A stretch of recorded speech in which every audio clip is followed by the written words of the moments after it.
Yes, Jeremy. Good to talk to you. You too, sir. How are you? Well, I've had better days, but it's a typical day in Washington. Always something happening. Okay, so let's talk a little bit about the announcement today, and let's just do some structural stuff first. Just from your perspective inside the House, talk about the procedure as it stands right now. Well, we've been having hearings that the chairman of our Judiciary Committee, Jerry Nadler, have been calling impeachment inquiries, but they were not formally sanctioned by a vote of the House to pursue impeachment proceedings. Because once there is a vote in the House, not to have an impeachment inquiry, but actually to pursue impeachment proceedings, then that opens a lot of doors and subpoenas that can be enforced and things that aren't available normally without going to a district court in D.C. So I am not sure, based on what Pelosi said, if they're going to actually go ahead and formalize the impeachment proceeding, which is very, very dangerous for the country and for the Democrats. But if they do, I know that I've heard a bunch of Republicans say, this is great, it'll ensure Trump wins, and we'll get back the majority. But my problem is it's devastating to the country. Anytime impeachment is pursued for political purposes, like it was with Andrew Johnson, it divides the country, it devastates the country. So there may be some politicos that run around going, oh, this will be great for us. It's just not good for the country, and especially after we found out that the whole Russia collusion business had more to do with the Clinton campaign paying Fusion GPS that hired Christopher Steele in England, that worked with Russian agents who had made up out of whole cloth lies about Donald Trump. And that has helped divide our country. There's still people that think that the Russia hoax was really true when that has been affirmatively proven by Mueller, regardless of what he thought about obstruction. There was no collusion found between anybody, which is not a crime, collusion, but conspiracy by anybody in the Trump campaign and Russia. So that failed, and so we're looking for something. And then they latch onto this business with Ukraine. The real potential crime is what Joe Biden has said on film, on video, that he threatened Ukraine. We're not going to give you the $1 billion in aid unless you fire that prosecutor who happened to be investigating his son's company. So it's a very dangerous thing, and regardless of whether it's good for Republicans politically, it's just bad for the country, just so bad. Well, there's a couple of things you mentioned there I want to touch on. First off, we're going to go back to just the impeachment itself. And you mentioned Andrew Johnson, which is one of the two presidents who've been impeached. But you made a point not to mention President Clinton when he was impeached. So in your opinion, what is the difference between those two situations? Well, between Johnson and Clinton, actually, those are the two that actually had a vote. Because a lot of people think impeachment is the form of removal from office, but the impeachment is basically like an indictment voted on by the House, and then the Senate has the hearings on it to determine if the president should be removed from office based on the impeachment that's brought by the House. So, but you're right, and of course the vote was supposed to be forthcoming on Nixon, though he was not formally impeached. A lot of people think he was, but he resigned before that happened. It apparently would have happened. But if you look at those, if you look at what happened to the Republicans after they brought the action on Clinton, yes, it was proven that he lied, and he lied under oath, but a majority did not feel that was sufficient to remove him from office. So, but look what happened. The country was divided, and as some Republicans like to point to, see, the President Clinton won re-election in '96, and a lot of people think it was largely because of the overzealousness of Republicans in moving forward to remove him from office, when it turns out enough senators didn't think lying under oath was sufficient to remove him. So let's talk about today's announcement. And just for viewers watching at home who may not, like you mentioned, some people think impeachment is the actual final act of removal from office. Right. For viewers who may not really understand the difference between impeachment inquiry and impeachment itself, regardless of the situation, the politics at hand, just from a mechanical point of view, where are we at right now? What comes next in the process? Well, we're going to have to see what the resolution actually says that Pelosi brings to the floor. Okay. If the resolution is one that moves forward with impeachment, then the Judiciary Committee that I'm on will start having impeachment hearings. And that's different than the impeachment inquiries, where we're just asking about different things to determine whether we ought to actually have a full-blown impeachment proceeding to attempt to basically indict or impeach him, which is the charge, but that the House can bring a vote for. So if that passes out of committee, well, first we got to have the vote on the floor to move forward with impeachment.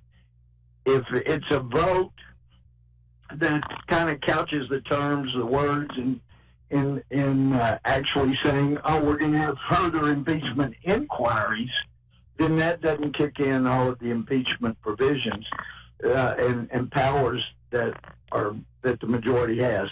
But if they say we're moving forward with impeachment and it passes the House, we'll start having impeachment hearings themselves, where witnesses can be forced to come testify, and it will not be with an eye toward maybe moving forward with impeachment later on.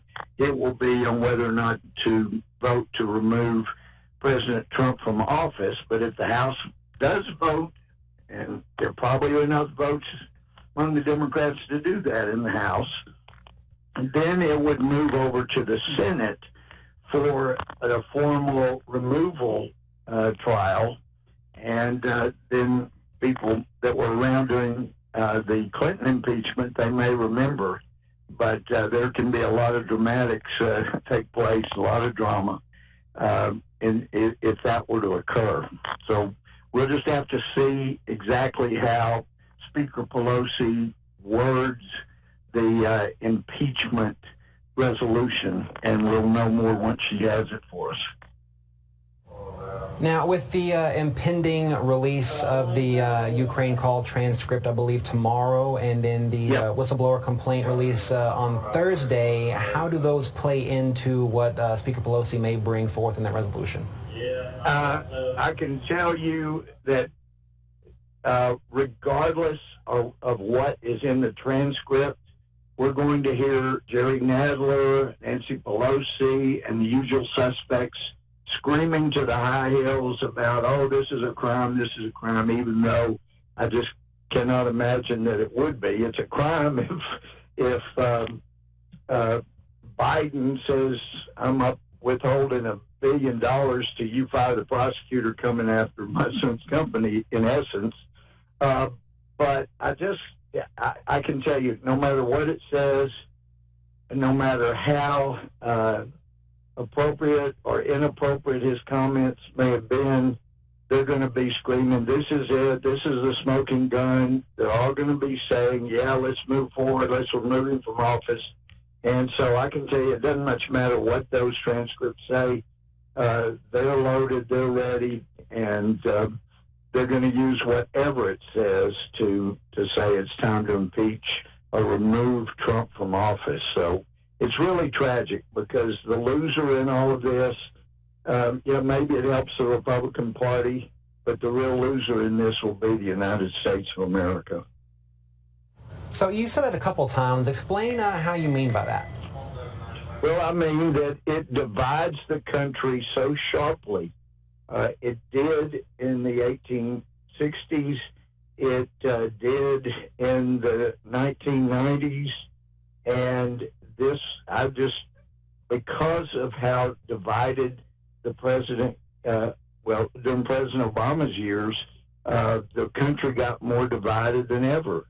It seemed like Karl Rove used a little bit of division politics during the Bush years as a strategy, but then President Obama's political advisors took it to a whole another level where you pick out different big groups in America and you take the side of an issue that is more popular with the bigger part of each group, and then you put together those majority of the different groups you've helped divide to get a majority to win an election. It's division politics, and it divides America, and we don't need more division. And really, Jimmy, you go back to 2001, 9/11 brought us together like I have not seen in my lifetime. That horrible, evil act that killed 3,000 or so people, it brought us together right out there in front of KLTV studios, there on the square. We had so many people standing there, all races, creed, color, gender. We had age. It didn't matter. We were all Americans standing out there united and even held hands and sang and played together. It brought us together. And what we have seen in recent years is a division like I haven't seen. I mean, the 60s, there were some late 60s, there were some riots when I was growing up, but this is different than those. Those were pockets, but this is really dividing America, and we're starting to see persecution of Christians and people that hold the Bible beliefs like we haven't seen. We've seen mass shootings and people inspiring jealousy among Americans to be jealous of others, to think you ought to have what they have. I mean, this is a very, very delicate time in our history, and if it's not handled correctly, we know no country lasts forever, and I just do not want to see this end of the greatest constitutional republic, greatest free country in the history of the world, be endangered on my watch. So we've got a lot to do to try to keep this from being elevated into just a country-threatening issue, which was born out of first the Russia hoax that really goes back to Hillary Clinton hiring people to make up stuff from Russia about Donald Trump, and now that didn't do it, and so they're going after Trump over the Biden fiasco and how his son profited over there. So anyway, we just need to come together and to walk through this, but I'm very afraid by what Pelosi announced today, that the extreme leftists in her party have scared her, and she may be concerned that they may rally and vote her out as Speaker, may have a motion to vacate the chair if she doesn't move forward with impeachment, because she knows in her heart this is probably not going to be good for the Democratic Party, but if she's going to stay the leader, she's got to do what a majority wants done in her party. Now, just for some clarification, you mentioned a couple times Joe Biden withholding aid from Ukraine in regards to his son and his legal troubles over there. But how does that differ, in your opinion and your perspective, from the president effectively, at least reportedly, doing the exact same thing? The president is the top executive branch. And if he made a threat like Biden did, and you don't have to believe me, you can just pull the video of Joe Biden saying, I was sitting there with $1 billion in aid, and I told him I got 6 hours before my plane takes off, and if you want me to leave, the money here, then you got to fire that prosecutor. So they did, and he happened to be a prosecutor that was investigating his son's company. So that's pretty outrageous. That is outrageous. But if you, from what we know of President Trump, how is it a crime if he merely says, look, apparently there was wrongdoing. We got Biden on videotape saying he threatened Ukraine to withhold $1 billion if you didn't fire the guy investigating his son. We need that investigated to know whether or not a crime occurred. He's above the Department of Justice, above the AG. He can make decisions like that if he wanted to. But normally that is all delegated to the Department of Justice. But he has every authority to say, we're concerned a crime has been committed, and we need the evidence to find out whether it was or not. We can find out exactly what was said, but that's a far cry in wanting and demand, even if he demanded to know was a crime committed or not, that's a far cry from actually telling somebody, I'm going to withhold $1 billion I've got for you if you don't fire the prosecutor coming after my son's company in the next 6 hours. Now, he says at this time, oh, gee, I didn't know they were investigating my son, but we need to get to the bottom of that as well. But Ukraine has that evidence, and so they would have to be the ones that provide evidence so we can find out whether or not Biden committed a crime. So is it not also fair to say that there's something to look at in terms of the President of the United States withholding aid from a foreign government until they investigate somebody who's running against him politically? It depends. I mean, Biden admitted enough facts on video that it needed to be investigated and should have been investigated long ago, and there's nothing wrong with doing that.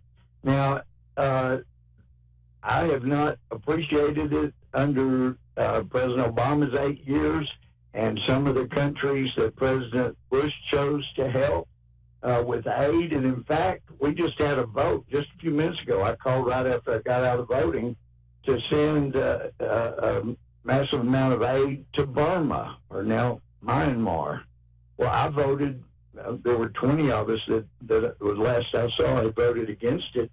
Myanmar is guilty of all kinds of what I would consider war crimes. I don't want to be sending them money. And so I voted against that. But there is some discretion even after Congress has voted to appropriate money for such a purpose. That you can put strings on it, you can put all kinds of things. And we have had countries who refuse to turn over evidence about potential crimes against Americans. And my understanding is that's happened in the past. Look, we're willing to work with you, but you've got evidence of crimes against Americans being committed, and you need to turn that over, or, that's a condition to provide aid. So anyway, we'll see. We can talk more after the transcript comes out.